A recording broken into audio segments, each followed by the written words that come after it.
Je suis Charlie, and we are live with a new, completely unnecessary podcast for Wednesday, January 14th, 2015, alongside somewhat sick, that's the norm, Ian Ferguson.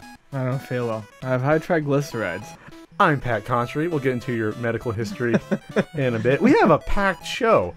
We're going to be talking about the Ant-Man teaser that was just released, along with the Avengers Age of Ultron trailer number 2. Dose. Stadium events sealed and graded on eBay right now. By the time you might be listening to this, it'll be over, the auction. A man hate buys 100 Rosalina amiibo figures. That really makes me laugh when I say hate buys. The new 3DS XL was announced for February 13th in the US, along with Majora's Mask 3DS XL already being scalped, and the trade-in policy coming for GameStop, along with Nintendo Direct news of Wii games being sold on the eShop pretty soon. Nintendo no longer selling their products in Brazil due to tariffs and taxes. My Alicia Dragoon drama. Microsoft lays out their Let's Play guidelines for YouTube videos. Macho Man to the WWE Hall of Fame. And your Q&A. Ian, how are the triglycerides doing? I'm falling apart, Pat. I got a... I'm sorry, I shouldn't laugh, but I mean... I got a routine lithium panel back, and they noted that my triglycerides have quintupled in the last year. And for those out there, you want your triglycerides to be lower, not higher. Right. Triglycerides don't get superpowers. It's not like you're playing a pinball game. Eventually that could really affect organ function. Liver, kidney? Liver and kidney? Yeah. Oh, yeah. So, gonna drink less and work out more. Try not to eat so many Twizzlers. That's probably not the best thing. Or the Doritos is probably not the best either. Well, baby steps, Pat. Baby steps. Baby steps? No, a baby step will be drinking apple juice instead of Doritos. That'd be the baby step. That's the step to the moon there. I'm just going to get high before every podcast now instead of drinking Ballast Point. I don't know why you don't come and do yoga with me. I think that'd be great. That would definitely lower my triglycerides. Anyway, so that's life. That's life for me. I'm working on my DVD still, slowly but surely. It will get done. I will have a new Flea Market Madness out probably before the end of the month, and then I probably won't be able to get to any major work though until after that DVD gets shipped off to the production house. Unfortunately, hey, I have to do that. That's what pays the bills. Besides this nice podcast, anything else going on in Ian land? There was, but I've totally forgotten. The triglycerides have taken over. I just want to go home. I mean, here's the thing.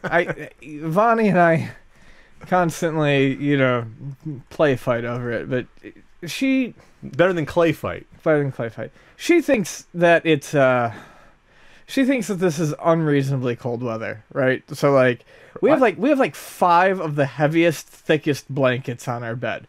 So, it's 1/3 Vonnie, 3/3 blanket, and 0.5 me.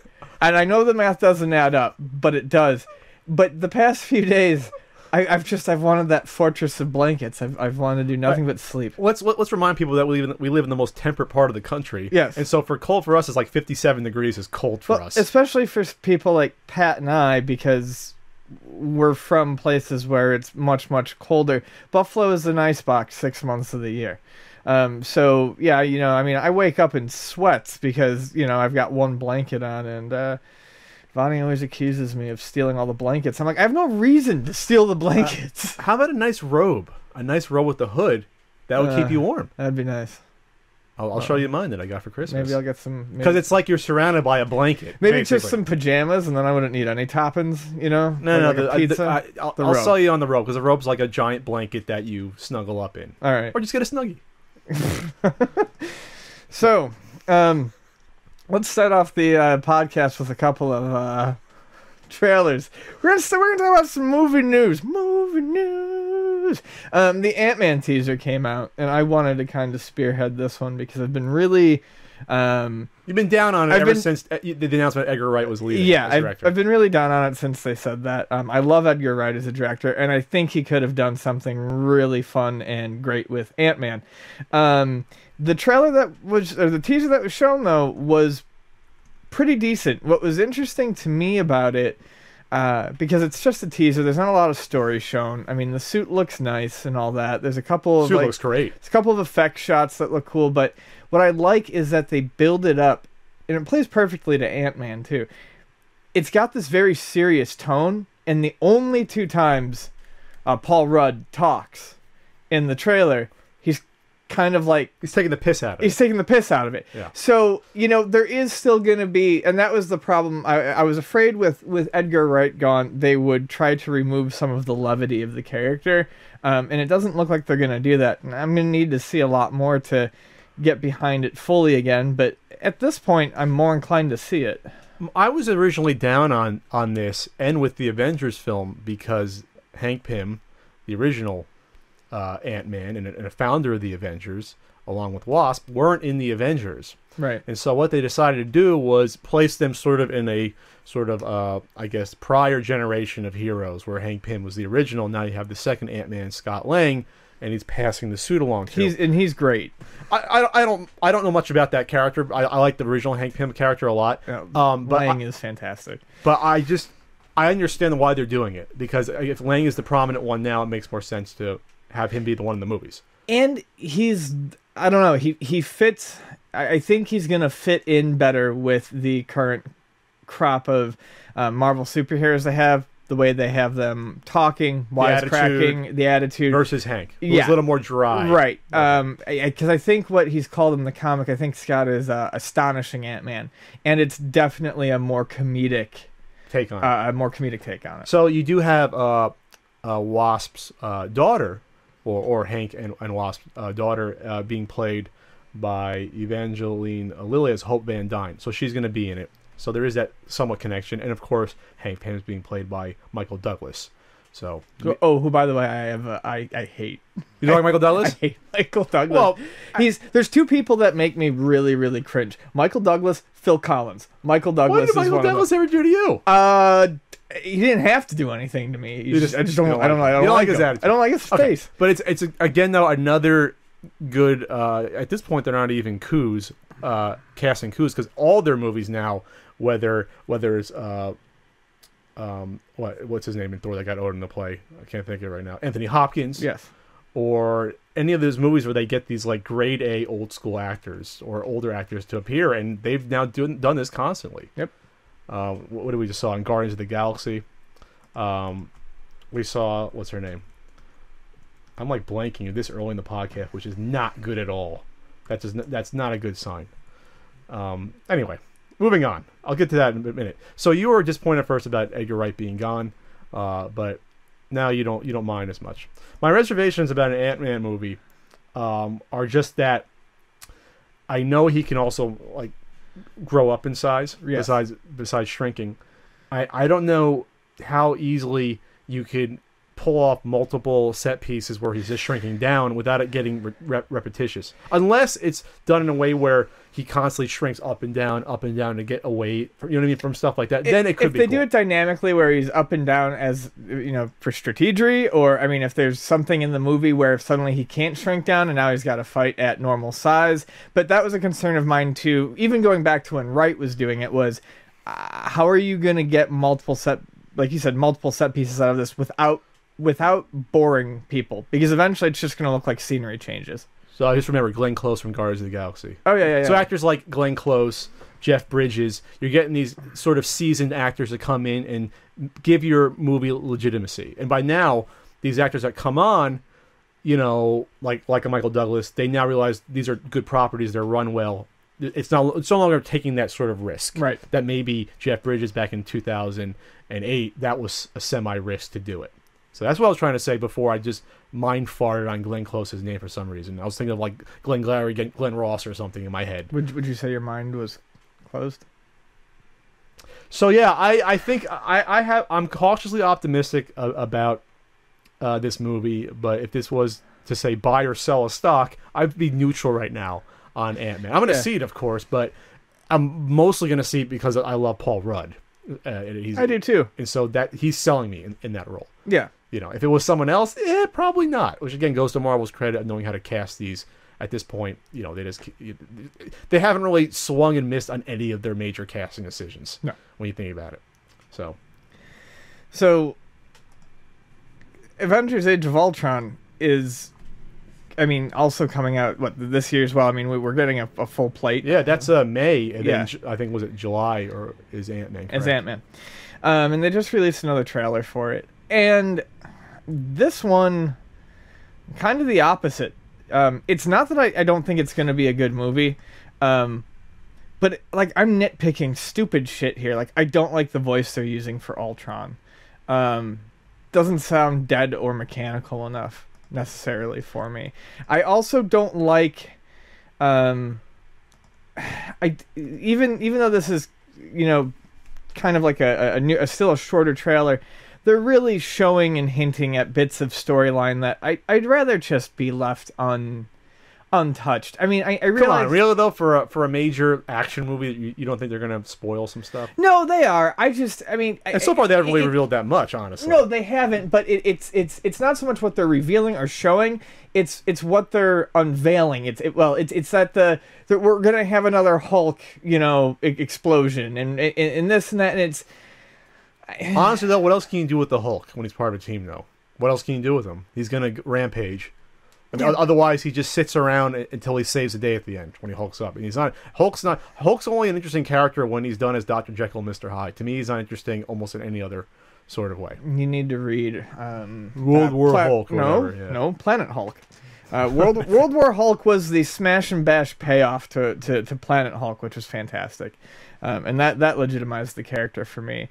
But yeah, I don't necessarily like the way the Ultron sounds. I thought they can always change though, even the last. Oh, minute. I know. Just digitize it a little bit more. And just little things. I actually thought he sounded more digitized in the first trailer, which you said you didn't see, versus the second one. It's like they almost dialed it back a little bit. Really.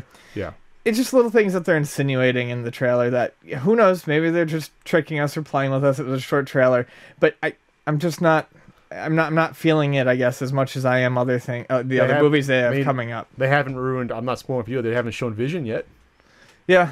So they're keeping that in their back pocket. True. Probably till at least the final trailer, which probably come out, I'd probably say March. Oh, those miracles. Vision's not a miracle. Miracle, Scarlet Witch, and Scarlet Witch and Quicksilver. Hey, they had to fit it in somehow without calling them mutants. I'm sorry. I think Miracle makes sense. They're miracles. It does. It's just they're the Marvel miracles. They should just call them Marvels. Think of the Marvels. Yeah, I mean that's where the name You're comes right. from. They haven't shown Vision. I think it's going to be a fun movie. I think it's going to be a lot better than the first movie. I don't like rewatching the first Avengers movie. I said it before. The first Avengers movie is the first 40 minutes. They come together, have a few fights. Loki does his thing where he's Hitler in Germany. And then they're on the frickin' helicarrier for like an hour before the last battle. That's the movie. There's like 3 major set pieces of the entire movie. And most of it's them on the helicarrier. Oh, we're not a team. We're a dynamite or whatever. Ready to explode. It's like, all right. Then you have the 35-minute battle at the end, which, okay, it wears on you, but it's fun in the end. I loved it when I saw it, but I never went back to it. No. Specifically because I knew the story's shit. It wouldn't hold up to repeated viewings. But it still doesn't make it a shit movie. I didn't say the movie's shit. I'm just saying it's not interesting to watch again. It did what it needed to do. It's like a comic. When you go back and reread your favorite comics, you want to reread the ones that necessarily have the best action but the best story. Yes. And it's the same thing with the movies. Yeah. But I think it's going to be better though because all that how they got together crap's out of the way, and now we can amp it up and have more interaction between the characters, and you're going to have the dissidence of the team, and more of the character arcs coming. Because most of the characters didn't have a story arc at all in the first Avengers movie. It was all about let's fight together. That was the big arc. Let's find a way to fight together. Hulk kind of did, which is why I'm wondering why it seems like they're going to rehash the Hulk shit. I wish they would just focus on the other characters a little bit more. I think they're going to obviously lay the seeds for Civil War is going to be in this movie. They showed that in the teaser. They show Thor with his hand around Tony Stark's neck. So there's some animosity building up here. We'll see what happens, and then you're off and running after this. After this is, I think, the last year you're going to have only 2 Marvel movies in the year. I think starting next year, I think it's 3 already, or maybe the year after. Are we really only getting 2 this year? Just Ant-Man and Avengers? Yep. Huh. And then next year you have Civil War, Doctor Strange. Then already, I think 2017, that's when you have Guardians of the Galaxy, and we're going to be dead by then because I'm getting so old. So my triglycerides are just, I'm going to be, my triglycerides are just going to be coming out of my nose, my mouth. Too bad it weren't like midichlorians. You couldn't like control stuff with them. You couldn't like force choke someone or move objects. You know. The triglycerides are with you. Uh, Always. Speaking of useless things, a Steam Events cart, a graded sealed one, Oh, came up for auction on eBay.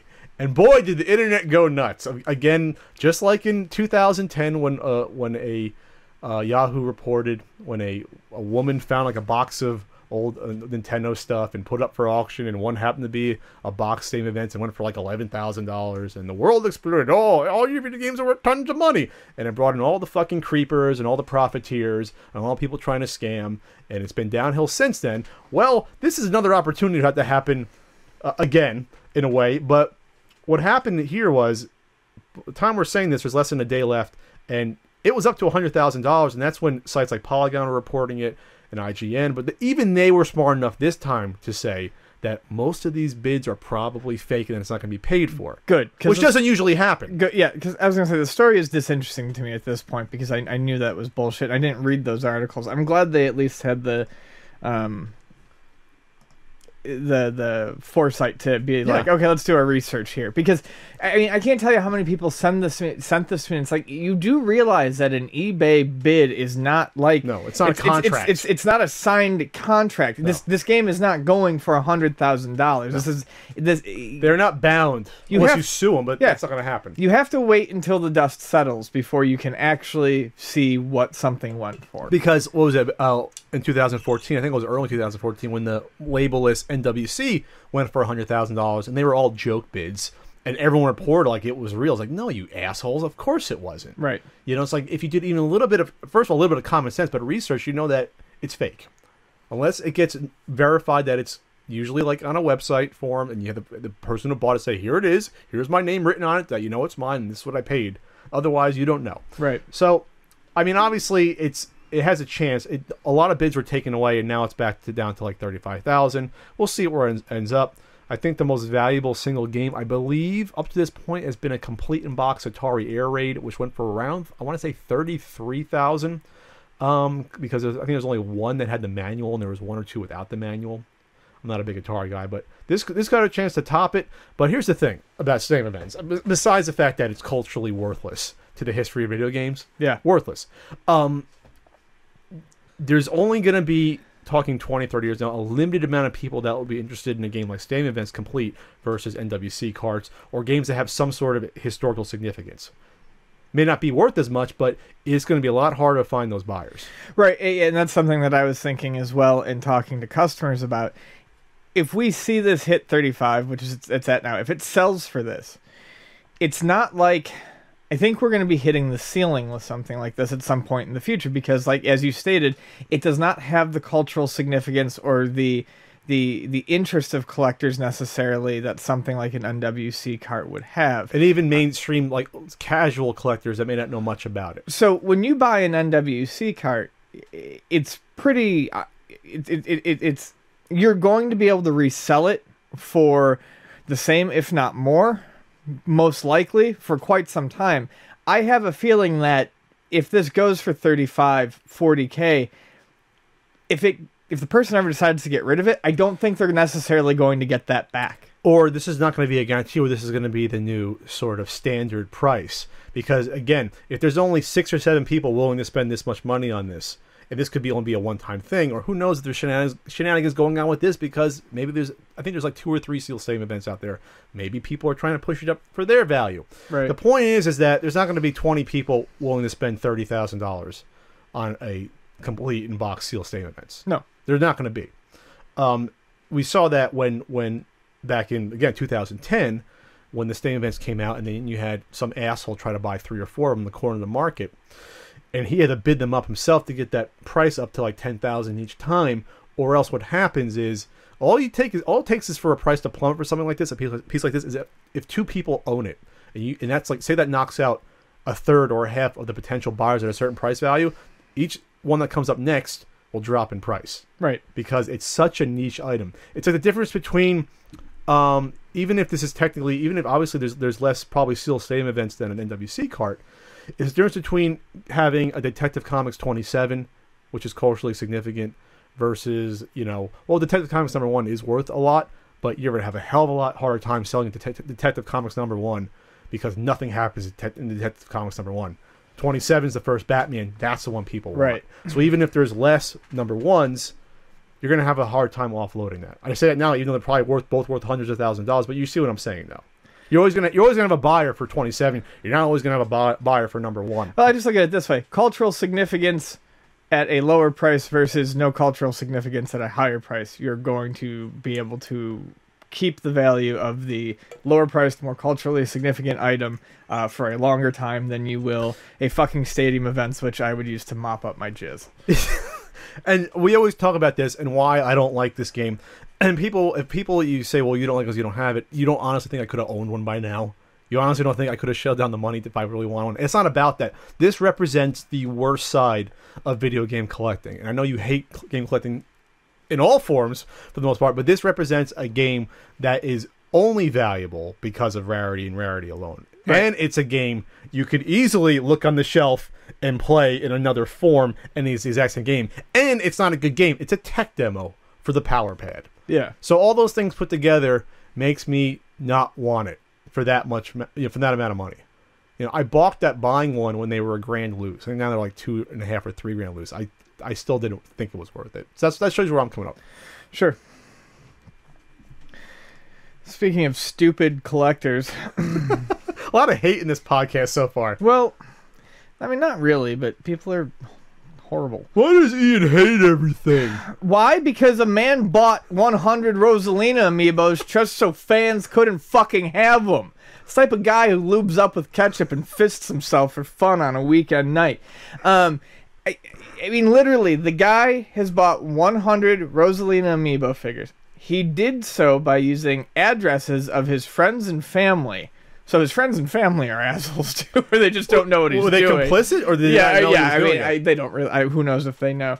And I mean, the only evidence that this has actually happened is a couple of pictures of amiibo piles with him giving like the middle finger. But he says he plans on doing it for future characters too that he doesn't like. And to read him talk about it, I mean, he just sounds like a basement-dwelling fucking scumfuck. He's obviously socially and or mentally disturbed, obviously, to do this. Yeah. I guess his online moniker is Nintendo Nuggets. It's Daily Dose and Mario to Plumber. Oh, Nintendo Nuggets is where they interviewed him. Yes. Daily Dose and Mario the Plumber are his online He monikers. says, and I quote, "I do not appreciate Rosalina appearing in almost every recent Mario game to date. The fact Nintendo promotes her so much and people praise her is just disgusting," he said. Daily Dose continued, "I hate her fans too. I know for a fact her amiibo will be among the most popular, which is why blah blah blah, shit character designs." He also says that he's going to buy Lucina, Palutena, Robin, and Zero Suit Samus in the hundreds so that fans can't get them, which leads me to believe that it's not just Nintendo. It's not just Rosalina. It seems like he has a problem with women and women as well. I'm just gonna point out, who's Palutena? I don't know that one. The princess from fucking Kid Icarus. Okay. I mean, so he's singled out 1, 2, 3, 4, 5 female Nintendo characters. If it's only 2 or 3, I said okay. If it's 5. Then yes, you have some sort of weird sort of animosity towards women. We can talk about like a psychological profile of this guy, but it's pretty obvious what type of person this is. Yeah, I honestly feel bad because he obviously has some mental issues. This isn't just a guy being an asshole. And plus, well, he obviously has the money to buy 100. He blew $1,300 plus shipping and taxes on just a Rosalina figure alone. No, I think he said that's how many he's 1,300, did you say? $1,300. Yeah. That's 100 times $13. And then he said he's put in a lot more, and he has an additional $35,000 to invest in the figurines. $35,000, not $3,500. You know what? Yeah, no, this is not a good person. And obviously, he has mental issues. It's just a shame. It's really a shame. Because there are people that just want one and they won't be able to get it. That's bullshit. Yeah. I wish these stores had a policy where you can only buy one. Pre-order, you know what? You can get one. Right. Don't care how many addresses you have. I mean, you can only do so much to do pre-order one, but like one per card, that even limits you a little bit. One per address, one per shipping address. If you want to get 100, you're gonna have to go through a hell of a lot of trouble to get 100. Right. Yeah. I hate her fans too. Yeah, this guy has some issues. Yeah, I hate her. I hate her fans. I hate the way she looks. And oh, by the way, I hate these other 4 women characters. So I'm gonna buy a bunch of these. And I know for a fact her amiibo will be among one of the most popular. No, it'll just be the most sought after because an asshole like you is buying them all up. Well, no, it's not popularity. A lot of people did want her. I understand that, but there's not going to be more of those sold than Mario's. That's my point. It's like the mainstream characters are the most popular, not Rosalina. Yeah. So I do not want her fans to be happy. It just crushes me. It just crushes me. Nintendo from the good days went to the shit for character design. When they all look like the same character designs. I mean, Nintendo princesses have the exact same... They are so similar in design to each other that it's basically Disney princesses. Like, they share certain traits. So, he doesn't have a problem with regular Samus, but Zero Suit Samus, because she's obviously... because she's skimpy? What? I guess it's because she looks sexual. He doesn't like sexualized female characters, maybe, or I don't know. I don't know. I don't know. Yeah, but he's a fucking prick. And I hope he trips down the stairs. Is that how we're going to end it? We wish bodily harm on someone here? So... We had fisting with ketchup, and now we have guy tripping down the stairs. It's just how I feel. It's just how I feel right now. But I am pretty happy about the new 3DS XL coming out on February 13th. Why? Because I'll just say it, I'm a shameless whore for Nintendo handhelds. I will buy pretty much any new Nintendo handheld they release. All the revisions, I like them. You want to remind people what the difference is between this and the regular? Yeah, so it's going to have a better processor. It has 2 additional shoulder buttons. It has a better 3D viewing system. Better thumbstick. And a C-stick. A C-stick. And but the 3D viewing system is interesting in that the sweet spot has been made bigger. I guess somehow, I don't know if it's with the gyro or what, but something in there, I don't know the tech, has made it so that you can tilt or move around a lot more and still see the crystal clear 3D. I put my 3D on barely, I can notice it. I don't even use it, honestly. Some games, like Kirby Triple Deluxe, look great. No, you don't, but they just look fantastic. Okay. Other games, like I'll flick the switch up and down, just to see it in new spots. That doesn't matter so much to me. But, the faster processor is cool, and... Micro SD support's pretty cool. Micro SD. That's cool. It'll have support for the Amiibos built in, so it'll have NFC support. Mm-hmm. So, all in all, I'm looking forward to it, and because I planned on buying the XL one, I'm happy.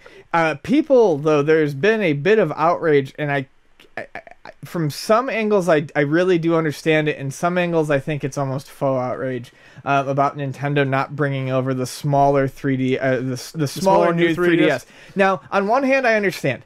For instance, Vani loves her 3DS XL, but it's a pain for her to lug around. She liked the size of her small 3DS, so she could put it in like a little backpack. But at the same point in time, I understand people wanting it, but it's not like Nintendo did this arbitrarily. No, but how hard would it have been to ship over? I mean, if they're selling in Japan, they'd sell here. I'm not saying they'd sell even a tenth of them, but don't make them unavailable. Don't have people. So what's here's the option. If Nintendo thinks that it's not going to sell well and they're going to lose money on it because they've seen that the 3DS XL is it seems to be what people grab, then what do? Announce, okay, we're going to bring over a limited supply of these, and then just a bunch of fucking scalpers are going to buy them and run the prices through the roof. There's got to be a happy medium here. I mean, what if you have smaller hands? What if you're like you buy it for your 10-year-old? I'm not saying there's no reason for it to have it. You're just saying business-wise, it doesn't make sense for them. I'm saying business-wise, I'm sure they... Were the sales that abysmal then everywhere else that they said we're not going to bother? No, but I'm just saying that it was once they brought out the 3DS XL, I think they saw enough of their fan base transition to it to think that they wouldn't need to. I don't think this is malicious on Nintendo's part. Okay. At the very least, they're not doing bullshit where they'd bring out the new 3DS first and then the XL 6 months later. Right. Or at least they're giving you the choice up front. I wish they did that with the 3DS originally, but they usually don't do that. Nintendo always likes to force you to buy at least 2 of the same freaking handhelds. That goes back to obviously the original Game Boy. So, yeah, so you're gonna get one. Are you gonna do the GameStop trade-in? Well, we could talk about that. I'm kind of interested in the Monster Hunter 4 one, which probably will not sell out like the Majora's Mask one did. The Monster Hunter 4 3DS XL, because I like Monster Hunter and it comes pre-packed. The problem with doing trade-ins now, GameStop is offering $75 for a 3DS and $100 for a 3DS XL, which would make the new 3DS XL $100 or $125. The problem is if you trade in your system to get another system, you can't do the system transfer. You can't do your data transfer. Okay. You run the risk of losing all of your saves and all of your games. Now, some GameStops are cool enough to let you do your system transfer there. If they have Wi-Fi and it's not a busy enough place. For instance, if I went and visited my buddy behind enemy lines, he would totally let me just do the transfer there and Enemy lines. be off with it. But you know, that's my problem with these trade-in bonuses towards systems is so much is locked to each system, and they only let you transfer it once, and or you have to transfer it to get that stuff back. So is it really worth saving $100 to lose all your progress and to have to rebuy shit? I don't know. Is that what it is? They give you $100 trade-in? $100 trading. That's credit. not bad. It's not. I mean, I don't like to give GameStop any credit, but it's not bad. It's not like only $50, because at $100, if you try to sell probably yourself on eBay, you're probably not going to get a huge amount more than that once this is out. You probably get like 130, no, 140. So like, I am looking to possibly do the trade-in. In all earnestness, it would just, I'd have to call up my friend and be like, hey, what day are you in? I'm coming in, and I'm gonna, can I do my transfer there using you guys' Wi-Fi? Otherwise, I'll just pay. I will pay the extra money, and then just give away, because that's what I've done in previous times where that sort of thing has come up. I've just given away the 3DSs. I've just been like, well, fine, fuck it, you need one here. Do you have interest in that Majora's Mask limited edition? I don't, but I have a lot of friends who are, and God, the scalping with the Majora's Mask limited edition game with the statue. So that started. It's right now. We're recording this on the 14th. Right. So this is the first day they're available. No, or was it no. yesterday? I'm talking about. I'm saying it started with the Majora's Mask 3DS limited edition game. Oh, with the figure. And that's already being scalped to high heaven. Okay. Today they started pre-orders for the System. 3DS XL, new 3DS XL system, which is gold. It has a cool design on it. That's. And I think it has the game pre-installed, which makes sense. As of like noon our time, GameStop was already not taking pre-orders. You had to go in person or online? No, they just weren't. Or they just weren't. Oh. They were done. They were done. They had finished it. A lot of online places aren't or stopped. And there's already people online trying to flip these fuckers for $1,500, $2,000. I don't understand it. I mean, along with you throw in shit like I said, the figurine combo, the PlayStation 20th anniversary system. The scalping of video games shit is just getting out of control. Here's the problem with something like this, though, and this is how this is not capitalism. Oh, I know. Because capitalism entails some sort of risk. I guarantee you, a lot of these people putting up these big buy it nows, they don't have them in hand. And some of them may not even get them. So if they hit that $1,500 buy it now, oh yeah, the seller's gonna find a way to get them. But if they can't, they'll just cancel the sale. Right? Because, and I'm not certain on this, because people do that all the time. People will pre sell stuff without it being in hand, hoping that they get it. Well, and that's what I'm curious about here. A lot of places were making people put down the full amount to pre-order the system to try to prevent the scalping, but I would almost guarantee you that you could still go in and cancel that pre-order if you wanted to. People are trying to sell the pre-order now. So I guess they got the pre-order, so they're trying to sell it for $380, so they're trying to do double what the cost is, $415. So I guess some people realize that these may not be as limited as you think. But that's the problem. It's just that most of I'd say a good chunk of these are going to be scalpers trying to get them all. Yeah, it always is. I mean, especially in the first day, because most. Here's the thing: people are crazy about their games, but is everyone crazy enough to go out the first day and get it? Probably not. No, this is totally scalper bullshit. It's scalpy. It's very scalpy. I mean, it's just. I had two friends who wanted one, and they both were able to get it, but I just feel bad for anyone who can't, because There's no way they're selling out in one day just from gamers. There are, if I'm just doing an eBay search, this is the first day. 100 pages. There are 628 for sale right now. 628 trying to be scalped within 24 hours of these being available. That's gross for a number of reasons, and it says a lot of things. One, it says that they're not going to be as hard to come by, hopefully, as they're making it seem now. But two, it just shows how gross humanity is. I mean, we have 628 that were, and this is just eBay. I hope this is like the Wii U, and that they're going to be more widely available than people think. Yeah, and that they'd be stuck with them. Yeah, or they come out and say, hey, we've got another batch of pre-orders open next week, because they did that with the Majora's Mask figurine bundle, and it sold out immediately again. But they did do a second run of it, so maybe they can keep doing those. So it is possible that they could say, okay, we've got, go to your local store, whatever. We've got more of the Majora's Mask 3DSs, and that's the only way for Nintendo to counter us, if they care at all, is to just keep pumping them out. Well, that's it. I kind of wonder how much Nintendo cares. I mean, I like Nintendo, but Nintendo has been probably the biggest offender of limited edition crap in the past 2-3 months. Even we've just seen all this shit from. I mean, it really started with them being like, well, we're not discontinuing Amiibos. No, we are discontinuing We'll talk Amiibos. about that a bit later for the Q&A. Yeah, but I mean, so anyway. So the 3D XL is coming out, new 3DS XL. Oh, the last thing you want to talk about the charger? Yeah, and this has got people up in arms, and I understand it, because it's useless without it. The new the Nintendo 3DS, the new Nintendo 3DS XL is not going to come with a charger. On one hand, I am in that lucky enough pile where I have so many of these wall warts, it's not going to bother me at all. I have chargers for this for days. But for anyone who this is the first system, they're instantly going to be hit with like a $15, $20. I think it's going to be $15, or I'd say it'd be $15 or $20, because you can buy them right now at Best Buy for $14.99. Yeah, if it's just a 3DS charger, it's shitty. It is shitty. I think it sets a bad precedent. For future handhelds or devices. They're assuming you have one of the earlier ones, and some people have it, not everyone. I just think it's really shitty for them to do that. They're not saving that much money. No. These don't cost them anything. And it's similar to, I mean, I think the precedent was actually set further back. It all started as soon as companies stopped packing everything you needed in the box to be good to go. Like when Sony stopped including memory cards in their PlayStations.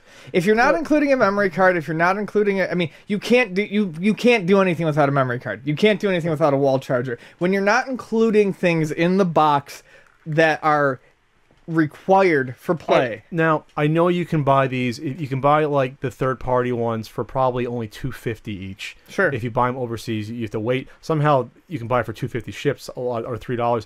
That's fine, but most people will just dish out the $15, and Nintendo wins that way. Nintendo, just throw in. It costs you probably 50 cents to throw these things in. Yeah. Just do it. It just leaves a bad taste in my mouth. That's all. No, it is a stupid thing for them to do. So, along with Nintendo Direct coming out with news about the new 3DS XL, the other, at least to me, the biggest news was about, I'm not shocked by this, but it's disappointing in a way, I'll get into it, was about Wii games are going to start being sold on the eShop. They'll be sold for $20, and I think for the first week they'll have a promotion that they're half price for $10.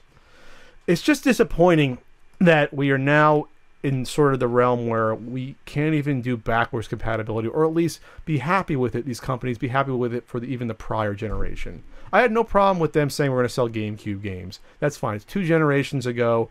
Maybe GameCubes are harder to find. I just wish they'd be content. Nintendo, maybe that's naive. It's a business. They'd be content with letting, the prior generation hardware and software be there, because you can play Wii games in a Wii U. Well, yeah. So I don't understand why this big push, especially since for a lot of these games you'll be able to find the physical copy for the same amount of price or cheaper. So it's not like they're charging. If they were coming out and saying we're going to charge, say, because you can still buy obviously Wii games new in the store. You can find a lot of these, like Mario Galaxy 2. You can buy fine. So why charge, unless you come out and say we're going to charge you way below the retail? Otherwise, I don't like it. My larger I mean, first of all, like you said, yes, there is backwards compatibility already on the system. Two, I wish a little bit more effort had been put in. The gamepad has motion controls, has all the buttons and joysticks necessary to emulate a Wii remote and nunchuck hookup. And I know some games do rely on like a shake of the nunchuck or a shake of the remote, but I just wish they had found a way.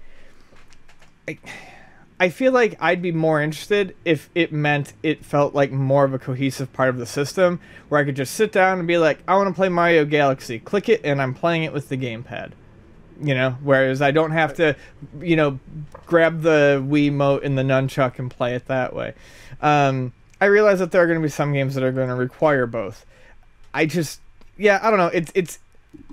It's like when Microsoft started doing their titles on demand, and they were just charging outrageous prices. All this is preying on is the lazy. Yes, I was going to say, who's going to be buying this? People that, I'll just spend money on this without realizing they can buy it, the physical copy.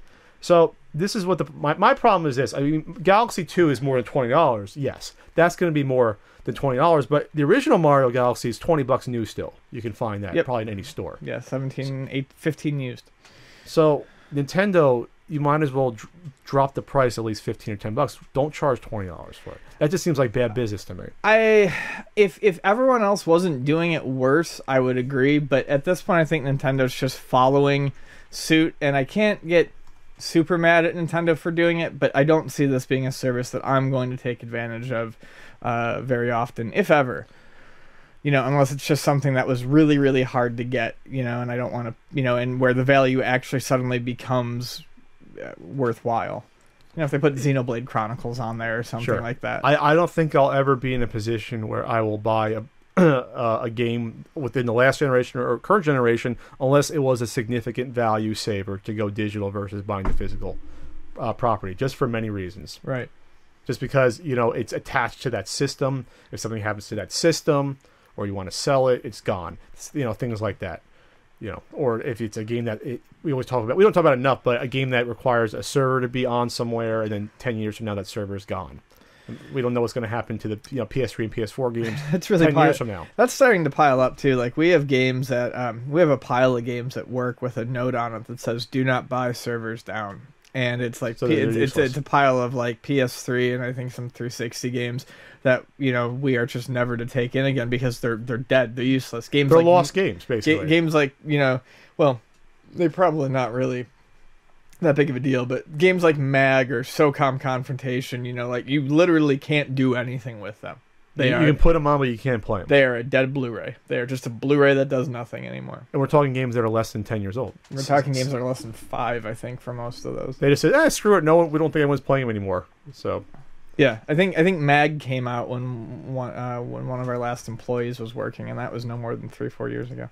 So yeah, once again, the biggest problem. I don't have a problem with buying games on your system or eShop, but just the price point. Give value. Don't say, "Whoa, $10 for the first." No, have it always be $10. You'll sell a hell of a lot more than have them at $20. And then, hey, Nintendo, it's not costing you a damn thing to produce those. So just lower the price just a little bit. Help us out here. More Nintendo news. This is a very Nintendo-heavy podcast. This comes from Sega Country. This comes from Sega Country? It does. We're going to get into politics and economics a little bit, but the news that's come out, Nintendo officially announced is that they are done selling products in Brazil due to high tariffs and taxes. Now, if you don't know what tariffs are import taxes. Right. So what happens is a country, for whatever reason, you can say it's antiquated, but most countries have done this in the past. It's a way to make sure your economy can fairly compete, in theory, against importing. So say for example, you import TVs from another country, but you produce TVs yourself, but the TVs you produce in your own country cost more for whatever reason. So to be able to fairly compete, you put a tariff on products coming in that on these companies, forcing them to raise the price so that the price more matches what your economy is producing. It's very countries still do this, but not for mainstream products, especially video games, right, for the most part. Now, I did read that Brazil did try to do this. They did this to Apple, forcing Apple to set up some sort of shop in Brazil so they wouldn't cost a huge amount of money. Microsoft actually set up shop in Brazil so they could manufacture Xbox Ones. So what you're looking at is this. So the Wii U, when it launched in Brazil, cost $830 US. So that was more than double what it costs in the US. That's due to tariffs and taxes that Nintendo had to pay, and they had to make up the cost there. That's a huge tax to pay. And what the thing is much like you said with tariffs and their original purpose, what is Nintendo competing against that Brazil's making? Yeah. For example, the games then had to be marked up to $87 US versus probably 50 or 60. That's like a 50% increase. That's a lot of taxes Nintendo's paying. And I hate to say it, a lot of this sounds a little bit like a little corruption. They probably wanted a payout from Nintendo to sort of, maybe they wanted Nintendo to grease the wheels a little bit in order to get their product in there. And Nintendo probably said, we're not playing ball. Fuck you. We're going to leave. Right. Well, so what they've said is, they mentioned Nintendo could bypass this by setting up a plant in Brazil to build. Right. Well, why would they? That's the thing, though. Microsoft did, and now Microsoft has a stronghold in Brazil. I mean, but it's whether or not... It's a huge investment, though. But it is. I'm not saying it's small. And I'm not saying that Microsoft is necessarily smart to do it to tackle one region, but Microsoft did it for Xbox One, and the Xbox Ones are like $300, I think like $200 to $300 cheaper than an imported tariffed PS4. It seems to be a problem with large parts of Latin America with games, though. Working in the store that I do on the border, between the U.S. and Mexico,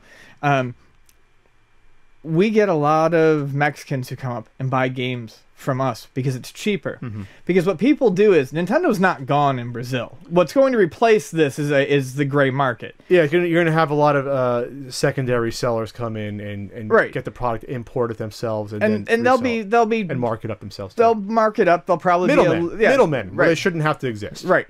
And maybe they'll be a little bit cheaper, maybe they won't. You see a lot of that in Mexican game stores as well, where, a game that sells for $40 here is selling for $65 or $70 brand new there. When people from Brazil used to come up to... so we live in Ocean Beach, which is it's a very nice beach town. It's homey. A lot of people vacation here. A lot of young kids will come up here and spend their summers, usually from Ireland or Brazil. And when the Brazilians come up to Ocean Beach, they buy out the fucking store. They will buy every video game system they ever could possibly want because they are saving. They tell me literally hundreds, depending. The one guy who bought like Genesis systems for all of his friends and bought like PS3s and stuff like that, he was saving thousands of dollars on taxes by buying these. So I feel bad, but I think people have it backwards. You see a lot of people who are angry at Nintendo for pulling out of Brazil. This is not Nintendo's fault or problem. This is an antiquated and bad use of a tariff system to make all of their products more expensive. No, unless you're producing the product yourself, the same product in your own country with your own local economy, a tariff at least makes theoretical sense. Here, it doesn't make any sense at all. Right. There's no native Brazilian Nintendo, basically. Yeah. So again, they're looking for a huge amount of money. Nintendo was probably saying, we're going to spend all our time to get our product, pay these tariffs, and no one's going to buy our product. No one's going to spend $850 on a Wii U. It's not going to make any sense. So why should we put in the time and effort to do the distribution and pay these taxes, and we're not going to sell the products? It makes perfect business sense. They can't. Again, they're not going to go to Brazil and make Wii U's there and set up infrastructure, which could take years to properly do. And again, paying off people maybe in Brazil. Brazil is a country that has corruption in the government. So it doesn't make any sense for them to do that. It just doesn't. Well, and it's not like you say, well, it's Apple. Apple has a hell of a lot more money. Microsoft has a hell of a lot more money that they can take a chance and get that immediate money back. Well, Nintendo, that may not happen. Right, because they sell 3DS. They're a video game company that sells games and game devices. And it's also why we laugh when people say Nintendo is going to die or go under.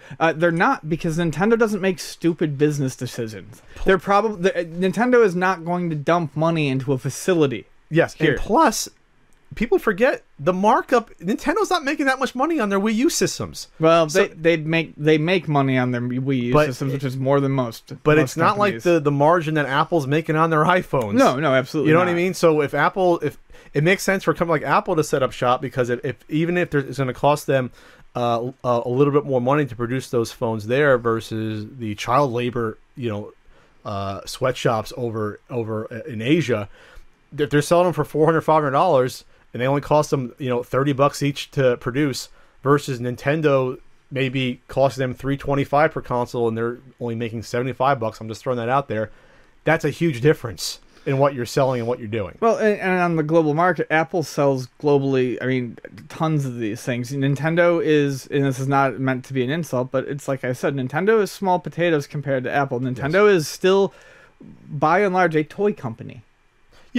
Yeah, and then plus, again, Apple's making that money back, and also an app. They're getting a percentage of all the apps and the sales. Nintendo has to sell the software too, and that's going to get tariffed too, unless it doesn't make sense. It's unfortunate for everyone. It's unfortunate for Nintendo, and it's unfortunate for the people at Brazil that want to get Nintendo products. I'm fucking surprised Nintendo or Sony even try. I mean, I know, I understand why Microsoft does now, but I'm really surprised that Nintendo, like Sony, or they even went in under any of those conditions. They tried, and they figured, well, after the first year, they're like, we're not making money. Why are we bothering? Right. We're not going to play your game. All right. On a more personal YouTube note, just a little. I've been on YouTube now since June 2008, so it's been a while. It's coming up on 7 years, and I finally had a video removed from YouTube. I had a video flagged. It was my good old 2011 Alicia Dragoon video, and it wasn't removed because it had nudity in it. I found out because there is no nudity in Alicia Dragoon video. Nothing questionable, nothing that shouldn't be on YouTube. I guess it was, this has happened to James's videos in the past, Cinemassacre, where they managed to take down the account for a day by just false flagging videos. It was flagged for spam, scam, or deceptive commercial content, I found out. And there's nothing deceptive about it. There was nothing deceptive. The thumbnail is the beautiful Julia Fair, who's in the video prominently. So I got it restored. It was just annoying because people don't realize is when a video gets taken down, you get a strike on your account, and then that can hurt your account. 3 strikes, you're out within a certain amount of time, and you have different abilities are less and less. But you can see Julia, you can see my Sega Genesis review, my first Sega Genesis review. Ian doesn't care, but for me, it's a big deal. It affects you too, Ian. It can affect us getting the podcast out on YouTube. Speaking of YouTube, that's how you segue. You went for the lowest common denominator on that one. I think it was a medium denominator. Microsoft laid out rules officially, rules for monetization of Let's Play videos, and I'm glad they did it. To Microsoft's credit, it's pretty fair. So, if you don't know what a Let's Play video is, a Let's Play video doesn't have to be any sort of commentary, but it's taking gameplay footage, you upload it as your own content. It is a legal gray area, no ifs, ands, or buts about it. It is not original content. It is content. It's akin to someone uploading, to me, a TV show. Mm-hmm. You're uploading someone's commercial content yourself. Most video game companies don't care and let it go. Nintendo they came out with a policy, I think it was a year ago, where they were doing almost like certain YouTubers, or you had to do an agreement with them where some people can get away with it totally, some were splitting the ad revenue. That's their right. Because, again, a Let's Play doesn't really fall under fair use. At least to me, it doesn't. People will give me shit for it. I don't think it does. But most people get away with it anyway. There's huge shows on YouTube that are just Let's Plays. The biggest YouTuber is a Let's Player, PewDiePie. So, again, most companies don't care. But Microsoft wanted to officially lay down rules, which is a good idea. So, what they said was, it has to be captured during normal gameplay. I think that's good. So they don't want you to, without the use of reverse engineering or hacking. Good. They don't want to promote hacking the system. That's perfectly fine. Microsoft's rules additionally prohibit the use of gameplay footage to produce content that is pornographic, lewd, obscene, vulgar, discriminatory, or otherwise objectionable. So what they don't want people to use their content to put out videos where it's just, well, look at me curse out people while I'm playing Call of Duty and upload it, and it's just funny, ha ha ha. Yeah. What you see, or people troll. I've seen Some are actually funny, or they troll. They attack their own teammates in a first-person shooter and get called various racial and sexual epithets. You know, and Microsoft wants to say, "Hey, if you upload that, that's fine, but you're not gonna be able to make money off of that. This is where we're gonna draw the line," and that's what Microsoft is doing. And they even said whether an item is objectionable is up to us. But at least they're upfront about that. But you can expect us to be concerned if a significant number of people in the game's community or the public at large report the content as offensive. So this, to me, just seems like them covering their ass in case they have to come down on a YouTube video. Say one comes out there that's really, to them, just this paints us in a bad light. We're not going to at least let you make money off of it. Yeah. They're not saying they're going to strike it from the internet, but you're not going to make money off of something that we think is bullshit. I think that's fair. Yeah, I mean, and more companies need to do it. I mean, Nintendo really needs to come out with a concrete set of rules for what they think is acceptable, because they can't make up their goddamn minds. Yeah, I mean, Nintendo's even flagged some of my videos for just use of, I think a few of my early Flea Market Madness videos, I use like music from like Super Mario 2 in the background for like 45 seconds, and so I can't monetize those videos because of that.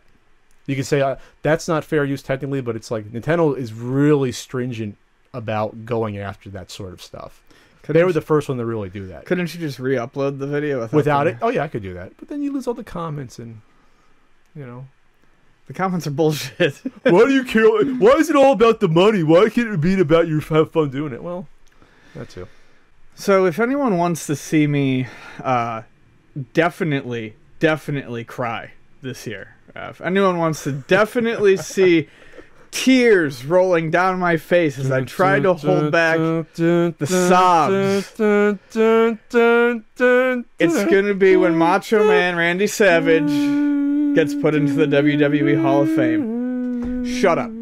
It's about goddamn time he gets put into the fucking Hall of Fame. The fact that he's getting put into the Hall of Fame as first ballot 2015 is still fucking insulting to me. First ballot 2015? Eat my dick. Well, there are no first or second ballots. It's just you're in. Well, no, they say he's the first entry. So it doesn't mean anything, but that's what they're saying. Yeah. I am beyond happy that he is finally getting put in. I mean, we're not going to talk. I'm going to try not to talk too long about it because we did a lot of wrestling. But the man was probably, in my opinion, the greatest wrestler, at least of his generation, if not, and certainly one of the greatest of all time. His ring skills, while not as flashy as what we have today, were the inspiration to tons of wrestlers to be the types of wrestlers that they are today. The man had proportionally low number of championships for his high level of what's the word I'm looking for the high level of popularity. His popularity and the inspiration he gave to future wrestlers. Two WWF, one WCW. No. Two WWF, 4 WCW, 4, one IC. That's it. That's all he had. He had 4 WCW, really? Well, I remember the one when he was in NWO. So the thing is his WCW run wasn't really great, and it's not necessarily Randy Savage's fault. That was after he had some serious neck surgery. Yeah, he was retired from WWE. Yeah, he retired from WWE, got called back. Ted Turner called him. He was like, okay, let's make more money. But he had neck surgery. He couldn't move like he used to, and the booking was awful around that time anyways. But all of his stuff in the WWF was fantastic. He's being inducted. This is where I get really kind of pissy, is in 2 spots. They interviewed his brother, Lanny Poffo, Leaping Lanny Poffo, who was also the Genius. And in the 2 podcasts, he paints a different story. On the one, he actually says it was always Randy's dream to have the Poffo family inducted into the Hall of Fame at the same time. In the other, and that's why he held on for so long. In the complete other podcast he did days later, he basically apologized to his brother up in heaven and said, I hope you don't hold it against me. I learned to let go. So whatever the case may be, he's getting in there. What bothers me more is that Hulk Hogan is doing his induction. And that, I don't want to get too angry. They did not. They had a lot of animosity in real life between Yes. Hogan and And they say that they patched it. Hogan likes to say that they patched it up, but the same way he patched up with the Warrior, but that was more like we probably hugged it out for Right. a minute and then talked for 10 minutes, and that was it. You know what I mean? That's not, that doesn't mean you're friends. But a lot of people say that up until the end, Randy's animosity towards Hogan and Hogan's towards Randy was pretty high. And I don't know that Hogan really deserves any animosity towards Macho Man, because Macho Man helped push him through very important times. You have to understand that these guys wrestled together, wrestled against each other over 100 matches. Mm-hmm. How many of them did Randy Savage win? 0. Yeah. Macho Man Randy Savage beat Hulk Hogan 0 times. Macho Man helped give Hogan his sort of second resurgence in the late 80s. Yeah, with the Mega Powers. With the Mega Powers. I always confuse which WrestleMania was which. I believe he won the championship at WrestleMania 4. Was it 4? It's and then 4, and then they exploded at 5. Then he turned heel throughout the year, Macho Man, and then Hogan won it from him at WrestleMania 5. So that was a really awesome angle, just because of the slow burn that they don't do anymore. Nope. Took a full year to do it, where you had the face turn slowly, or heel turn very slowly, jealousy over Miss Elizabeth, and that really helped Hogan. It rounded his character out more and helped refresh him, because by that point Hogan had been the top of the company since '83. That was, what was that, 5 years? So already, usually once you get to 5 years, people want something else, something new. Yeah. And it should have been Savage, and he was huge because he won the championship at WrestleMania 4. But then it went back to Hogan, and then Savage never really got up to that height anymore. Then he won it the second time against Flair. He won it against Flair, and then he held it until he lost it to Warrior. And then he didn't really retire right after that. He appeared one more. He went back to Miss Elizabeth, went face, appeared one more time as Macho Man, not Macho King, so he could leave WWF as Macho Man, and then that was the end of it. He lost the title to Warrior? I thought he only won the title once, Warrior. He lost the title. No, I'm sorry. It wasn't the title. Maybe it wasn't. He lost his career match. Yeah, that was a career at WrestleMania 7. Yes, I'm sorry. Yeah. He lost his. Yeah, that's what it was. Yeah, which was a good match, very good match, especially Warrior's best match probably. I go back and forth on it. It's an interesting mix of, and we've talked about it before, but it's an interesting mix of Savage's meticulously planned out style and Warrior's comic book persona. I've said it before, I hate the fact that he no-sells the elbow drop 5 times, but it's a good match. No, he sold it. He didn't get up. He just kicked out. He didn't no-sell him. He was down on the mat for like 3 minutes. He no-sold 5 of them.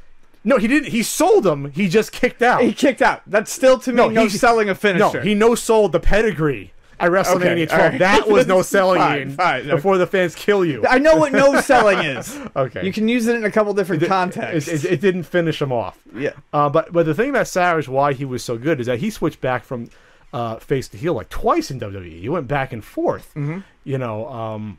Love the interviews. The 360. Yeah. The thing about Savage, people understand. I shed a tear when he died. I did. I always say when Twitter goes crazy with celebrity deaths, there's only been 2 that have greatly affected me.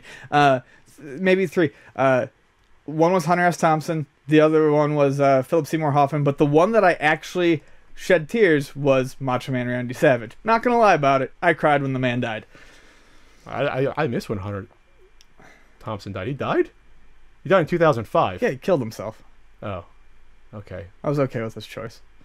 Okay with this choice. If you read a lot of Hunter S. Thompson, you realize that's probably how it was going to go. The thing about Savage, though, is, especially for the Hulkamania era, he was the second most well-known, most popular wrestler before Warrior. That 1 or 2 years where Warrior was huge, he was the most well-known wrestler. Yeah. Like he was on talk shows, and WWE did a great induction video. Which showed he was on Arsenio Hall. He was always funny, always well-educated, always answered the questions correctly. Now, of course, when it came to stuff like the steroids, he had to say, no, I haven't done it. Of course, later he admitted he did because everyone did. Yeah. But he had to say it because he saw himself as a role model for the kids, so he couldn't say that he did steroids back when everyone else was doing it. And then, of course, there was always the rumors about him and Stephanie. McMahon when she could have been young and something might have happened. There's always been this really weird sort of rumors about that. Those seem to have vaporized in recent years, but I don't know. You can't say, but people say that maybe that they had an inappropriate relationship when she was still like a teenager. Who knows? That could have been a reason why he didn't come back. But he did come back. He did come back. He came back for a year ago. It was a year and a half ago. Or was it already 2 years when he came back to the studios to do the promotion for the WWE, that WWE game on the new systems. Yeah. So then you thought, oh well, he's gonna be back again. Then he's dead. Unfortunately, that was 2 years ago. He's already been dead. That's right. Yeah. So 2011, I think is when he died. Actually, was it really? It's been that long? I thought it was two. Okay. Yeah, I think he had a heart attack in 2011, September, or something like that. But the other thing that was interesting for me May 2011. Okay, so it's been. Wow, I was close. 4 years almost. Holy crap! The last thing I'll say about Savage that I think really meant that he was something special, at least for me, was even as a kid, you know, when you always loved the faces, I loved Savage whether he was heel or face. It didn't matter. Macho King, you like the Macho King? Yeah, I was a Macho Man Randy Savage fan, whether good or bad. I didn't give a shit. You know, it was just that was the guy. You loved the character. Yeah, he was obviously very intelligent. His promos were the best at the time. I was. You can go on people if you don't like pro wrestling. I know some of our audience doesn't. Go just on YouTube and put in Macho Man promo, yeah, and they'll have like a 10-minute string of his crazy but hysterical promos. Most of which he did off the top of his head. Yes. Yeah, almost all of them he did a off the top lot of of times playing off the brilliant Mean Gene Okerlund, who played his straight man part perfectly. Him and Mean Gene were the best promo couple. Yes, they were just good because Mean Gene always had to be like, oh, I can't believe they both played their parts well. And again, when Macho Man died, it was all over the news, ESPN. He touched people's lives. People don't realize it. Like, yeah, you take Hogan out of the equation, and it was Macho Man. He was the guy people remember from that era. And that's why it's surprised that it took until now for him to get in the Hall of Fame. When you Google stuff about wrestlers, you normally don't see it on real sports websites. When I went to go Google, him being inducted into the Hall of Fame, it was on real sports websites. Like, he is one of those guys that is considered, you know, one of those very athletic. He was taken very seriously, you know, because he took his craft seriously. Yeah. Real sports websites or real sports news took him seriously. Obviously, great psychology in his matches. The WrestleMania 3 Steamboat match stole the show. So good. And it may not. It's regarded one of the best matches of all time. And when you look at it now, you might say, "Oh, what's a big deal?" Before that match, there weren't matches like that. Right. That's what when you watch that match, realize that there weren't matches with that sort of pace, that sort of storytelling, that well done like that.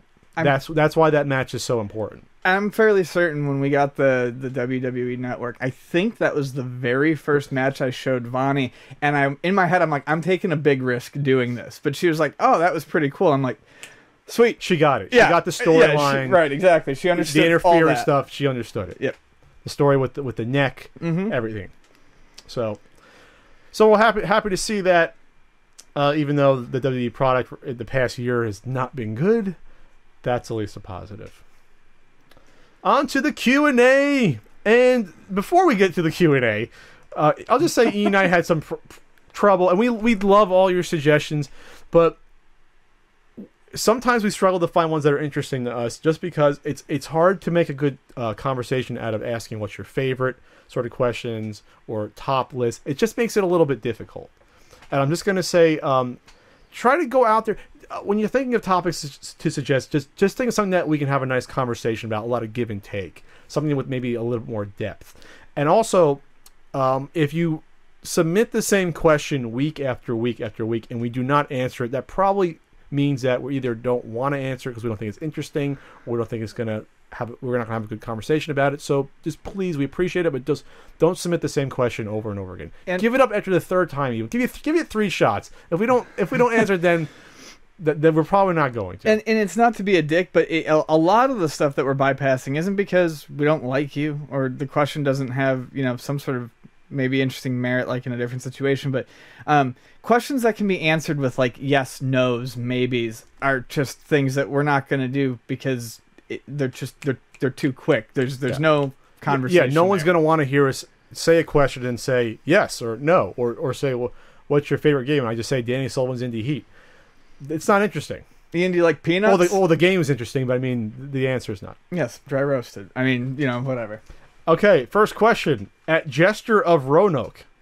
Is that Roanoke, Virginia? Roanoke, yeah. Do you think scalping of Nintendo product, not just amiibos, has taken a steep upturn lately?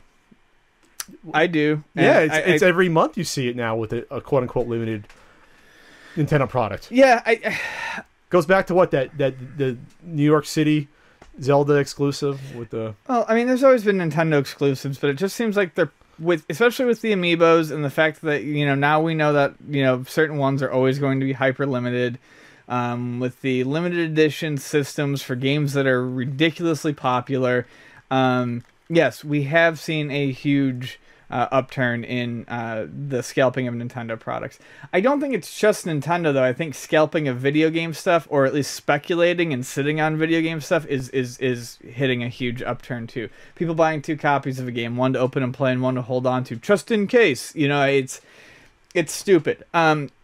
It's largely the scalper's fault. I mean, it's hard to say without the scalper's influence what these supply situations would be like, but I am not going to let Nintendo get off the hook on this either. No, I'm not. No, I'm not. I'm not. They know they can fix this by putting out more. You can argue that they're being conservative, but I feel like they're just feeding into this. I think, at least for the amiibo, because the amiibo is, I mean, not expensive to produce in the bulk they're producing it, is that they should sell them until they stop selling, or at least produce them until they stop selling. Sure. For every single one. Because obviously they're putting out tons of Marios and tons of Links, and why not just put out a little bit more, of those Rosalinas until they're not selling anymore? Because obviously they're not going to sell all the Marios, so why not sell? I know it's all with the shelf space. I understand that. But put out even a few in each box. Like I said like with toys, just put a few in there. Like I said, I think it still comes down to a web store that Nintendo runs, where you order them. Yeah, that would be the solution. And then, I mean, they do that. They monitor the supply and demand specifically themselves. You limit it to 1 per household. You buy them, and when they do seriously stop seeing the orders trickle in, then they can be like, okay, we're no longer producing. You know this. what? I'll give you 2 or 3 you can buy. Because even then, you're not going to be able to get 100 like that asshole did. Right. And people be able to still get them, or get them for their friends. They say, hey, I'll order one for you too. I want Rosalind as well. Yeah, fair. From Noah Klasinski at Nintendo Beer Guy. We'd probably get along. With the WWE WrestleMania pinball machine announcement from Stern, let's hear some pinball news. Well, unfortunately, pinball doesn't move very quickly, so there's not a lot of news, but this did get announced right after our last podcast, which was so wrestling themed it would have been fitting. And Stern is putting out a Pro and a limited edition model of the WrestleMania pinball machine. I think the machine looks fairly cool. I have to see this. I have not seen this yet. I think the machine looks fairly cool, setup wise. I don't like the graphics. Actually, the setup looks kind of like the Royal Rumble. Yeah, it does. Was it 91? 93, I think. But yeah, the setup looks similar, except for a ring on the top. So, it's not a bad looking machine, but it's covered in graphics of wrestlers I couldn't really give a shit about. That's the problem with these games, with wrestling. Yeah, and it's a mix of real photos and art, which I hate when they mix. Just do one or the other. Yeah, exactly.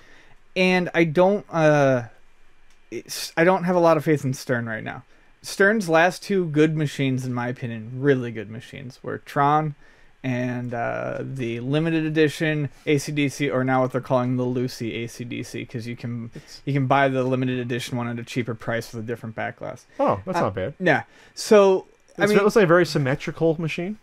Star Trek, but like a lot of their other ones that have come out, like Metallica and Star Trek since, they're nice machines. They have fun shots, but the rules suck on them. They feel cheap as shit. They feel very, very cheaply made.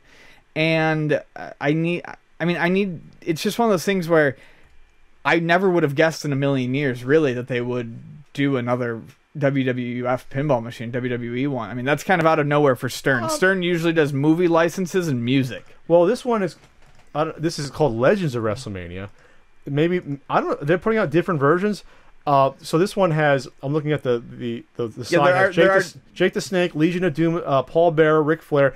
Of course, Triple H has to have his fucking mug front and center because he's as big as Flair, Legion of Doom, and you know. And then at top they have. This is appropriate though. The top of this one has Andre, The Rock, Hogan, Austin, and Undertaker. That they all fit. So that's fine. And those are like, and they're doing different back glasses. Like I think the Pro one is the one that's got Cena's mug front and center. Of course, no one's gonna want to buy that one, so they'll go for the limited edition one. I really do want to get my hands on one. I'm not sure when they're rolling it out. I think they said 3 months. But so I will probably get a chance to play it at my local pinball spot if I'm lucky. If not, Stern always shows up with a machine. If they're proud of a machine, they show up with it at Comic-Con. So I'd be able to play it there. From this picture I'm looking at, so it has the dot matrix display, but does it also have a little video screen underneath with Hogan on it? I thought it. It looks like they might be. Yeah, there might be a both. little video screen. It's like from this picture, dot matrix. They always do Stern. They haven't gone total. LCD yet. No. But then underneath you have, I want to say it looks like about 6 inches big, 6 by probably 3. And it's Hogan tearing the shirt off, so it looks like you might be activating some little mini videos. Or maybe like an entrance or something like that, which would be pretty cool. So that's a nice little happy medium. I know, like, speaking of news, Big Lebowski seems to be coming along pretty well. There's been more released videos of that, even though it looks like it's not programmed yet fully. But with that, it's interesting because that's a fake dot matrix display. It's just a filter they put on it, which is cool. Yeah. Because then you can have probably your choice to take it on or off. That's a nice happy medium. Well, and yeah, exactly. The filter is pretty cool.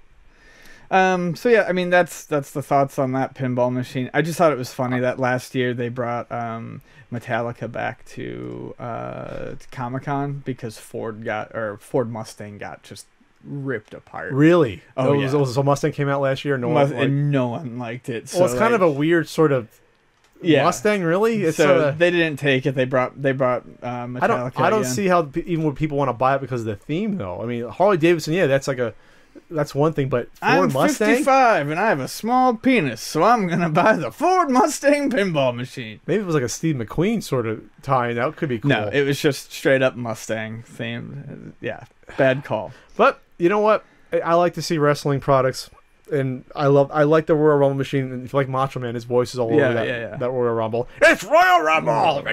So man's voice. Oh, yeah! It was pretty great. It was just fun. CLB Gamer, have you played any of the classic first-person shooters like Duke Nukem 3D, Doom, Blood, or Shadow Warrior? I cut my teeth on first-person shooters. That's what I was going to say. They may not be my favorite genre now, but I still remember buying the Wolfenstein 3D shareware at the desk of CompUS at the counter where it was like just in a little cardboard sleeve on the peg. I still remember that and be like, wow, he's shooting a Nazi on there. I'm going to buy that and play that. Because my parents don't care about violence, so I'm going to buy it and play that. And that was a complete. You didn't realize, but that was like only like supposed to be like a third of the game. That was a full game though. I remember for $5, whatever it cost. For whatever reason, first-person shooters always felt like the best bang for buck with shareware. You got a lot. I remember getting Duke Nukem, or not Duke Nukem, Wolfenstein 3D. And basically hiding it from my parents because they were kind of weird about violence in games when I was a kid. Okay. It depended. So I installed it and buried it in folders and played it. And then my dad came home with Doom. We got Doom. He kind of knew you wanted it. Yeah, he's like, we got Doom. It was Doom 2 was the one that we actually bought in the big box. Yeah, and because he wanted it. And I mean, we played the shit out of that. Duke 3D was one that I played a good deal of. It's the only good Duke Nukem 3D game that I can think of. The original was excellent. The side scrollers are good, and the first 3D one was good. Blood I did play. I didn't play a ton of it, but I really liked. Blood was interesting. Kind of like horror movie themed, a little bit more violent. Oh, that's right. That was the they had Blood and Blood too. Okay. And Blood was the better one, and Blood was Blood was not actually that much gorier, but it was just it was very, like I said, it was very macabre. I remember Rise of the Triad playing that. That was fairly violent. It was violent, but I remember it like being weird backgrounds and not like it wasn't like cohesive from what I remember. You know, it wasn't. It was like, a weird game. I mean, you could eat psilocybin mushrooms in that game, and it would trip out the screen. I loved, based on the Duke Nukem engine, Shadow Warrior. Yeah, Shadow Warrior. That was fun. Because stuff like the sticky bombs, you can use the katana for melee and slice people in half. That was fun multiplayer. I remember because of actually Duke Nukem the same thing. Where you have like the shrink ray, you can step on the guy. Yep. And the jetpack was great. Now remember, those games weren't actually 3D; those were 2D games. You couldn't go over like you couldn't walk over bridges and things. In Doom you couldn't. In Duke you could. You could? Yes. Because levels weren't sprawled out? I used to make levels for these, and for Duke you could. I'm not sure how they did it, but for Duke there were bridges. You could have gaps and things. You could under. okay. Yes. Doom you couldn't. Doom you couldn't. It was always you're always raising or lowering the tile sets. I always thought Quake was the first real 3D first person shooter. Yeah. I mean, like I said, it's been ages since I made a Duke 3D level, but they at least faked it really well. I remember Dark Forces fake. Dark Forces was not 3D. I remember it was not. Sure. Because when you looked at the map, it never crossed back over. It was turned away, then went there. It worked though. Right. Dark Forces, the original Dark Forces, is a really, really good game. Yeah, it's fun. People always say how the sequel was used to be one of the highest rated PC games when it was out. Go play that first Dark Forces game before they put all the Jedi shit in it. I don't need a fucking lightsaber in every Star Wars game. Just give me. I'm a mercenary. I'm Kyle Katarn, and I'm kicking ass. I'm throwing freaking, grenades and battling Gamorrean guards and Boba Fett. Boba Fett's in that game. Mm-hmm. So that was a fun game. Shadow Warrior, Duke Nukem. The first time I bought non-shareware, I bought I think it was Ultimate Doom when they had Doom 1 and 2 in both packs. I think that was Ultimate Doom is like everything. I think it's all the WAD. It was all the WAD files up to that. No, Ultimate Doom was different. I thought Ultimate Doom was whatever they had a package. I remember they had Doom 1 and 2. I think in the same. Maybe I'm confusing, but that's I think how I got Doom 2. No, I got Doom 2 because a kid in high school copied it onto disc for me. That's how. And I remember I had I did buy the Tips from the Doom Gurus pack, which was like literally you bought this huge like 500-page book, and they gave you like 5 or 6 different Doom level editors. Yeah, including one you can look at it. You can look at it in 3D. It was in 3D, but you can look at it in 3D and make your own WADs. Yeah, you can love. I had that. And then you had Tips from the Doom Gurus. It came with the CD and the big book. Mm-hmm. And then I remember downloading the Alien versus Predator. Do you remember that one? The Alien vs. Predator mod? I remember the Aliens mod, which was really good. I don't remember the Alien vs. Predator one. The Alien vs. Predator one, it wasn't the best layout, but it was like almost circular. You had tons of aliens, and you had predators that were invisible. And they made it so hard that you could not survive more than like 2 minutes. Like, you were just dead. But they put in sound effects from the movies like Let's Rock and Fucking A and stuff like that. And that was a lot of creativity. I'm sure a lot of programmers got their start as kids just making their own, their own levels. Yeah. And loading them up from DOS. That's how you did it back then. Any other first-person shooters you remember from the 90s? What was that space one that was sort of based on the Wolfenstein engine? I always remember that. Spirit of Death? No. Spirit of Destiny was the sequel. That was the sequel to Wolfenstein. There was a space one where it was futuristic. I always remember it because there was always one enemy that when you shot him, his like leg would fall off when you killed him. And he would yell. Someone out there will know what I'm talking about. It was also shareware. But I did play the hell out of Catacomb 3D, which I think might have been the first. I don't remember that one. First-person shooter. It was old. You ever play like Heretic? Heretic and Hexen were fucking phenomenal. Did play those? Yeah. I remember playing them a little bit. I never finished them. I loved them. Hexen was one of the first games I remember with like a sort of semi-open hub world where you had to like go do things elsewhere. Really? And yeah, it wasn't level-based. It was kind of hub-based. I remember playing, probably my first online game experience in the mid-90s was playing Doom online. Same. And I remember it wasn't bad for 56K modem. It wasn't terrible. No, my buddies and I used to just direct dial each other and play one-on-one deathmatch in small maps. And I was pretty good at it. I was always good at first-person shooters. I was pretty good at that. And then never tried Wolfenstein. Did Wolfenstein have multiplayer? No, I don't think it did. No, not to my knowledge. But there you go. That's our little 90s. But you know what the thing I don't like about Doom, though? It started the look of the games changing, and It looks like Jurassic Park on the Super Nintendo. Nintendo. That's a very inside joke, Joke. and maybe 4 of you will know what we're talking about, and we'll just leave it at that. John Stevens. This is gonna be quick. Did you two, don't blow anything for me? Did you two watch New Japan Pro Wrestling's Wrestle Kingdom 9 Tokyo Dome show? If so, favorite moment? No, I have not watched it yet. I am 100% certain it's fantastic. I grew up watching a lot of these. Not grew up, but I spent the past... I didn't watch a lot of U.S. wrestling in the 2000s. I watched a lot of Japanese wrestling, so I'm interested to see where it is now. I'm happy I tracked it down online, not legally. I know that bothers you, but No. I had to check it out because pro wrestling, if you don't know, in Japan, it's treated like a serious sport and how it's covered and how the fans look at it. Obviously, they know it's worked, but they raise to it like a level of respectability that's not seen in the U.S. Right. And that comes through in the product. They treat the product like it's a sport. Mm-hmm. The rankings of wrestlers, win streaks, losses, they reference wins and losses constantly. They don't usually do that in U.S. wrestling. They don't usually bring up a guy who's on a losing streak. The only time you ever see weird stats is like the Rumble. You'll be like, this guy was really good in last year's Rumble and the year before, but you don't see They don't treat it like going back like a sport and saying this person won, this person beat this person, him, or lost.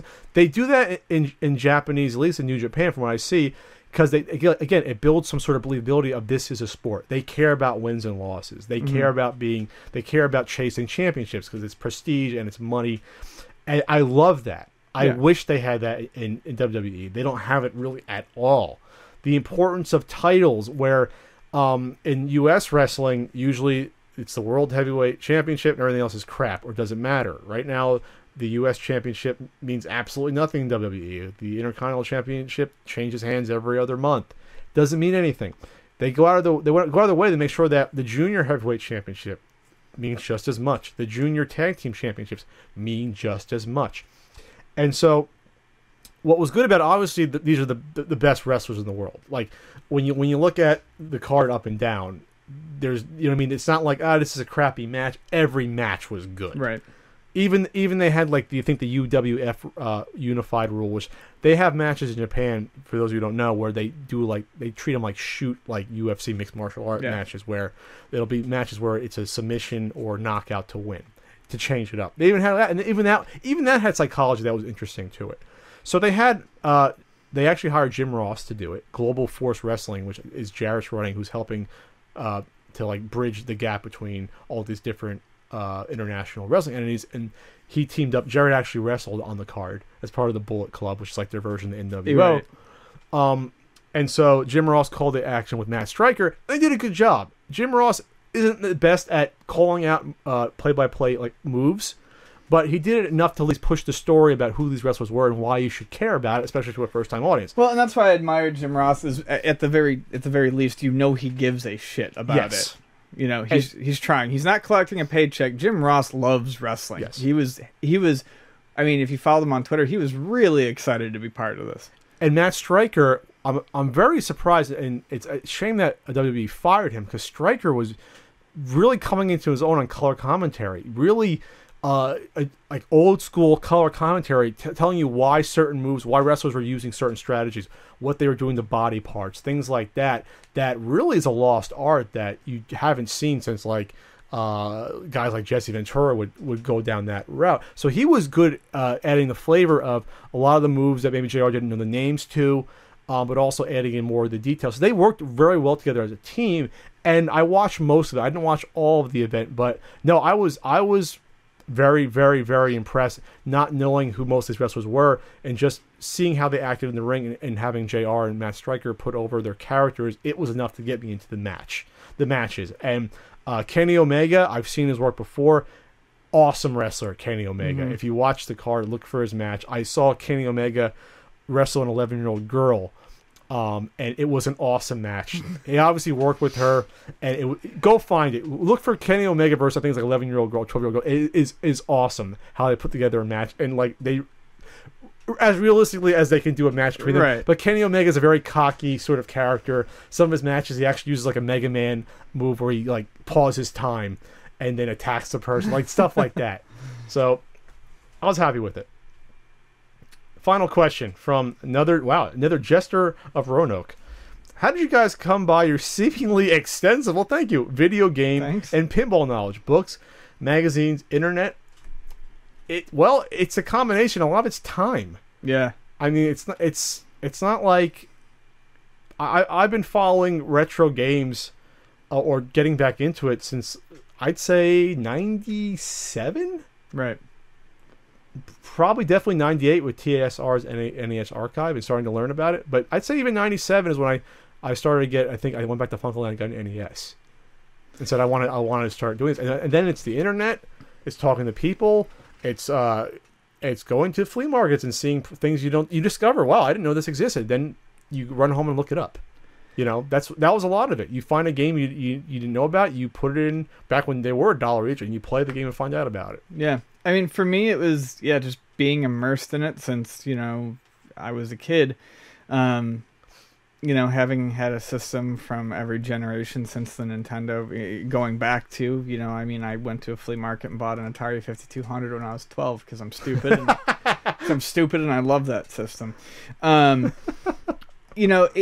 lot of it was the boom on the internet in 97. The internet was a great place for nerds to gather. And, back then, video games were still very much that domain. So we all pooled our information, and you learn a lot. And a lot of it is, I always joke, I credit a lot of my video game and pinball knowledge, any obscure knowledge that I have, to the fact that I'm a pretty bad insomniac.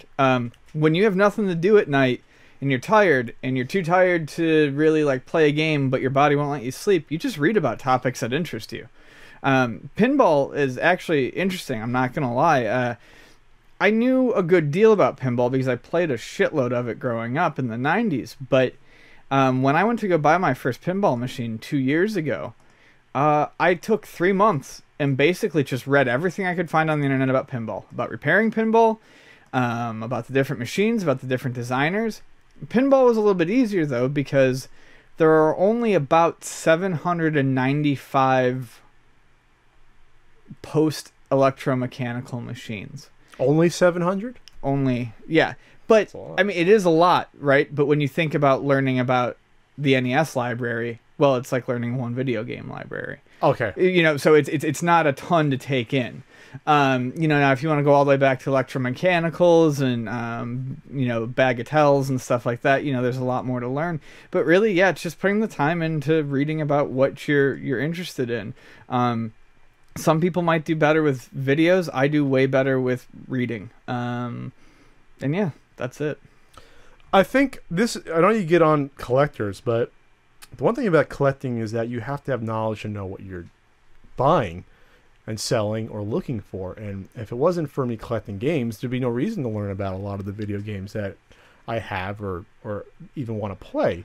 So there's something to be said for that too. It's what you come across. It's like when you learn about new topics, there's no direct way to do it. Sometimes it's osmosis, or you learn on the fly, or you get fragments and pieces. That's just how it works. Yeah, I mean, you always get. I mean, yes, the general term collector is not something I'm particularly fond of, but we still had to learn about the games the same way.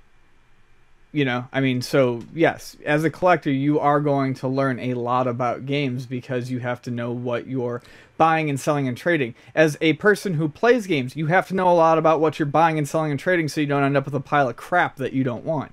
I mean, everyone's gonna pull from that same pool, and you're never gonna know everything. No, so Ian and I don't know everything about video games. No, absolutely not. The good thing about us is that when we shoot the video game years, usually if one of us don't know that much, the other person does. Yeah. So it's like you're never gonna I'm never gonna be an expert because I don't enjoy them that much on dungeon crawling games and roguelikes or Namco. And I like some Namco. I love Sky Kid and Pac-Man and RPGs because they're not my main focus. But right. I know a lot about platformers and sports games. And adventure games and stuff that I gravitate towards, and weird games like Gunship, and Gunship, Micro Prose games. Damn it, F-15, Strike Eagle. So I don't know where we're going with this, but that's what it comes down to. And it's not like it's not easy to any topic. It just takes time, and you have to put in the time. And this is like, Jesus Christ, how long was this? Like 17 years for me. Yeah. It's not super genius stuff, man. It's all we've done with our lives. Yeah, which is sad, I guess. But I mean, that's really what it comes down to. You know, I mean, you can pick up a lot on the internet these days, but it's just that this is the hobby that I've always known. It's just like it's like I've got friends and I'm like, the fuck's wrong with blah blah blah, or that car thing, and they're like, oh, it's this, that, and the next thing. Well, they've worked on cars since they were old enough to be underneath a car. Sure. You know, it's just, what do you know? What have you always done? Sure. I mean, before video games, I mean, I know I have a decent comic knowledge. I've fallen off it, but I used to know a lot about like all the comic origins, issues, and character arcs. It's just what you're interested in, and then you want to learn. You ask Vonnie questions like that, and it's like watching popcorn just pop. She's like, boom, boom, I boom, could, boom, I boom, could, boom, for boom, Spider-Man, boom. I know most of the key issues, like what happens, like this is when this happens, but I'm not perfect. But. Yeah. All right. That's a fairly quick CU podcast, at least for us recently. That's an hour and 38. That's respectable. I like our 90-minute ones. Yeah. We only had 5 Q&As, is that why? We only had 5 Q&As. And we kept the wrestling talk only about... I'm not going to count Randy Savage. That wasn't wrestling talk. That's not wrestling talk. That's Savage. That's life talk. That's life talk. That's Randy Savage talk. If you don't like wrestling, go out and watch... type YouTube Randy Savage promo or interview and watch a block of him. And if you don't at least smile, Yeah. you are dead inside. You'll like the man at the very You'll least. at least like the man. Yeah. That's all I'm going to say. We love you, Randy Savage. Yes, we do. 360. Snap into it. 180 degrees. We'll see you in 2 weeks. We'll see you on hopefully the 28th.